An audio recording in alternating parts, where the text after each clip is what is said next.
Ang pagsamba sa Diyos araw-araw. By the way, let us first ask the Bible, ano ba ang kahulugan ng pagsamba? Let the Bible supply the answer. 12:1, sa Tagalog Bible, ganito sinasabi.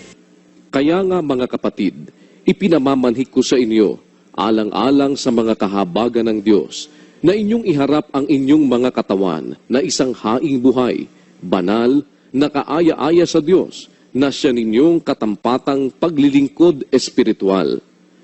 Yun ang katampatang pagsamba. Paano ba yung paghahandog ng sarili sa Diyos na isang haing buhay? O, basahin nga natin sa Hiligay nun yun, kapatid.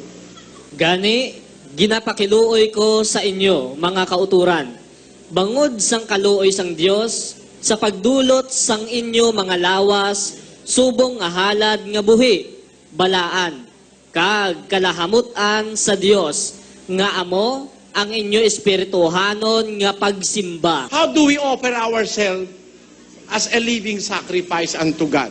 Kunin natin ang paliwanag kay Pablo rin sa 6:13 ng Roma. Dili ninyo itugyan ang inyo bahin sa sala, subong nga galamiton sang pagkadi matarong, kundi itugyan ang inyo kaugalingon sa Dios, subong nga buhi, gikan sa mga patay, kag ang inyo mga bahin, subong nga mga galamiton sang katarungan sa Dios. Ayon.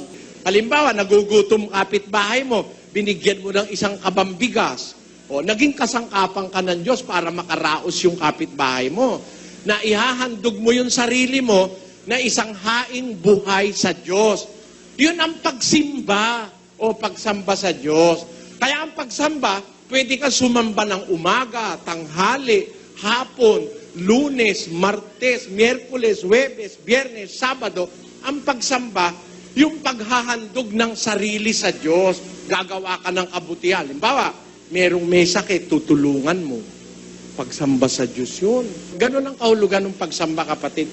Ginagawa yun araw-araw. Basahin natin yung Gawa, Kapitulo 2 at versikulo 46. At araw-araw sila'y nagsisipanatiling matibay sa pagkakaisa sa templo at sa pagpuputol-putol ng tinapay sa bahay-bahay, at nagsisikain sila ng kanilang pagkain na may galak at may katapatan ng puso, na nangagpupuri sa Diyos at nangagtatamo ng paglingap ng buong bayan, at idinaragdag sa kanila ng Panginoon araw-araw yaong nangaliligtas.